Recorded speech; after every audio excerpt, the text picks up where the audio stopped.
ಇನ್ನು ಸಚಿವ ಜಮೀರ್ ಅಹಮದ್ ವಿರುದ್ಧ ಶ್ರೀರಾಮುಲು ವಾಗ್ದಾಳಿ ನಡೆಸಿದ್ದಾರೆ. ಜಮೀರ್ ಅಹಮದ್ಗೆ ಸಂಸ್ಕಾರ ಇಲ್ಲ ಅಂತ ಶ್ರೀರಾಮುಲು ವಾಗ್ದಾಳಿ ನಡೆಸಿರೋದು. ಸಚಿವ ಜಮೀರ್ ಅಹಮದ್ ಅವರು ಏನ್ ಮಾತನಾಡಿದ್ರು ಇವತ್ತು ಒಂದಷ್ಟು ಒಂದು ಕಾಂಟ್ರವರ್ಸಿ ಹೇಳಿಕೆಯನ್ನು ಕೊಟ್ಟಿದ್ರು. ಜಮೀರ್ ಅಹಮದ್ಗೆ ಸಂಸ್ಕಾರ ಅನ್ನೋದು ಇಲ್ಲ ಅಂತ ಹೇಳಿ ಬಿಜೆಪಿಯ ಶಾಸಕ ಶ್ರೀರಾಮುಲು ಅವರು ಹೇಳಿದ್ದಾರೆ. ಜಮೀರ್ ಅಹಮದ್ ಹಿರೇವಂಕಲಕುಂಟ ಗ್ರಾಮದಲ್ಲಿ ಜಮೀರ್ ಅಹಮದ್ ಅವರ ವಿರುದ್ಧ ಶ್ರೀರಾಮುಲು ಹೇಳಿಕೆಯನ್ನು ಕೊಟ್ಟಿರೋದು. ಅದೇ ರೀತಿಯಾಗಿ ಕೊಪ್ಪಳ ಜಿಲ್ಲೆ ಯಲಬುರ್ಗಾ ತಾಲೂಕಿನ ಗ್ರಾಮ ಅದು. ಅಲ್ಲಿ ಮಾತನಾಡಬೇಕಾದ್ರೆ ಈ ಪ್ರಸ್ತಾಪ ಬರುತ್ತೆ. ಜಮೀರ್ ಅಹಮದ್ ಅವರಿಗೆ ಅಲ್ಲಿ ಕಲ್ಚರ್ ಇಲ್ಲ ಅಂತ ಹೇಳಿ ಶ್ರೀರಾಮುಲು ಹೇಳ್ತಾರೆ. ಅವರು ಕಲ್ಚರ್ ಇಲ್ಲದಂಥ ಮನುಷ್ಯ, ಹಾಗಾಗಿ ಅವರ ಹೇಳಿಕೆಗಳನ್ನು ಎಷ್ಟರ ಮಟ್ಟಿಗೆ ಪರಿಗಣಿಸಬೇಕೋ ಗೊತ್ತಿಲ್ಲ.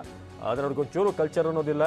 ಹಿಂದೂ ಸಂಪ್ರದಾಯದಲ್ಲಿ ಒಮ್ಮೆ ಮದುವೆ ಆದರೆ ಕೊನೆವರೆಗೂ ಕೂಡ ಇರ್ತಾರೆ. ಇವತ್ತು ಮೋದಿ ಅವರು ತಮ್ಮ ಪತ್ನಿಯರ ಅಂದರೆ ಮೋದಿ ಅವರ ಪತ್ನಿ ವಿಚಾರದಲ್ಲಿ ಹೇಳಿದಂಥ ಹೇಳಿಕೆ ಏನಿದೆ ಅದಕ್ಕೆ ಸಂಬಂಧಪಟ್ಟಂತೆ ಈ ಹೇಳಿಕೆ ಕೊಟ್ಟಿರೋದು. ಜಮೀರ್ ಅಹಮದ್ ಸಮುದಾಯದಲ್ಲಿ ಆ ರೀತಿ ಇರ್ಬೋದೋ ಏನೋ, ಆದರೆ ಹಿಂದೂ ಸಂಪ್ರದಾಯದಲ್ಲಿ ಒಮ್ಮೆ ಮದುವೆ ಆದರೆ ಕೊನೆ ತನಕ ಇರ್ತಾರೆ. ಹಾಗೆ ಎಲ್ಲ ಸಮುದಾಯದಲ್ಲೂ ಆಗುತ್ತೆ ಅನ್ನೋದು ತಪ್ಪು. ಮೋಸ್ಟ್ಲಿ ಅವರ ಸಮುದಾಯದಲ್ಲಿ ಆ ರೀತಿ ಆಗದಂಥ ಪದ್ಧತಿ ಇರುತ್ತೆ ಅನ್ನೋ ಗೊತ್ತಿಲ್ಲ. ಮುಖ ನೋಡೋಕೆ ಆಗದೆ ಇದ್ರೆ ಅವ್ರನ್ನ ಕೈ ಬಿಟ್ಟು ಹೋಗೋದು ಅಂಥದ್ದೇನಾದರೂ ಮಾಡ್ಬೋದೇನೋ ಅಂತ ಸಚಿವ ಜಮೀರ್ ಅಹಮದ್ ವಿರುದ್ಧ ಶ್ರೀರಾಮುಲು ಅವರು ವಾಗ್ದಾಳಿಯನ್ನ ನಡೆಸಿದ್ದಾರೆ.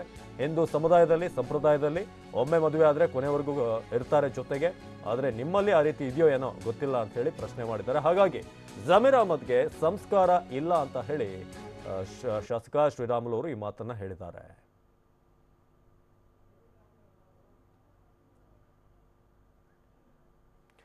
ಇದು ಜಮೀರ್ ಅಹಮದ್ ಅವರು ಏನು ಹೇಳಿಕೆ ಕೊಟ್ಟಿದ್ರು ಇವತ್ತು ಪ್ರಧಾನಿ ನರೇಂದ್ರ ಮೋದಿ ಅವರ ವಿಚಾರಕ್ಕೆ ಸಂಬಂಧಪಟ್ಟಂತೆ ಅವರ ದಾಂಪತ್ಯ ಜೀವನದ ಬಗ್ಗೆ ಮಾತನಾಡಿದ್ರು. ಅದರ ಬಗ್ಗೆ ಶ್ರೀರಾಮುಲು ಅವರು ಹೇಳಿದ್ರು. ಈ ರೀತಿಯಾಗಿ ರಿಯಾಕ್ಷನ್ ಕೊಟ್ಟಿದ್ದಾರೆ. ಅವರು ಸಂಸ್ಕಾರ ಇಲ್ಲದಂಥ ಮನುಷ್ಯ, ಕಲ್ಚರ್ ಇಲ್ಲ, ಹಾಗಾಗಿ ಈ ರೀತಿ ಎಲ್ಲ ಮಾತನಾಡ್ತಾರೆ ಬಿಡಿ ಅಂತ ಹೇಳಿದ್ದಾರೆ. ನೋಡ್ರಿ, ಅವರೆಲ್ಲ ಕಲ್ಚರ್ ಇಲ್ಲದಂಥ ಮನುಷ್ಯರು, ಅವರಿಗೆ ಸಂಸ್ಕಾರವೇ ಗೊತ್ತಿಲ್ಲ.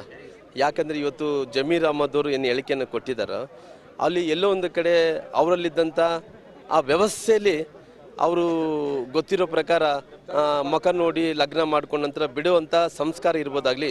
ನಮ್ಮ ಹಿಂದೂ ಸಂಪ್ರದಾಯದಲ್ಲಿ ಒಂದು ಸಾರಿ ಲಗ್ನ ಮಾಡಿಕೊಂಡ್ರೆ ಅವ್ರನ್ನ ಮಣ್ಣಾಗೋ ತನಕ ಕೂಡ ನಾವು ಅವ್ರ ಜೊತೆಯಲ್ಲಿ ಕರ್ಕೊಂಡು ಹೋಗ್ಬೇಕಾಗುತ್ತೆ. ಅವ್ರಿಗೆ ಸಂಸ್ಕಾರ ಇಲ್ಲದಂಥ ವ್ಯಕ್ತಿಗಳು ಅವ್ರ ಸಮಾಜದಲ್ಲಿ ಅವರಿದ್ದಂಥ ನಡವಳಿಕೆಯಲ್ಲಿ ಏನಾಗುತ್ತೋ ಎಲ್ಲ ಕಡೆ ಕೂಡ ಹಿಂಗೆ ಆಗುತ್ತೆ ಅನ್ನೋದು ತಪ್ಪು. ಶಿವರಾಜ್ ಸಂಗಡಿ ಅವರೆಲ್ಲರೂ ಕೂಡ ಸಣ್ಣಗೆ ರಾಜಕಾರಣದಲ್ಲಿ ಬಂದಿರೋಂಥವ್ರು, ಅವ್ರಿಗೆ ಇನ್ನೂ ಪೊಲಿಟಿಕಲ್ ಮೆಜಾರಿಟಿ ಆಗಲಿಲ್ಲ. ಹಂಗಾಗಿ ರಾಮುಲು ಅನ್ನೋಂಥ ವ್ಯಕ್ತಿ ಇವತ್ತು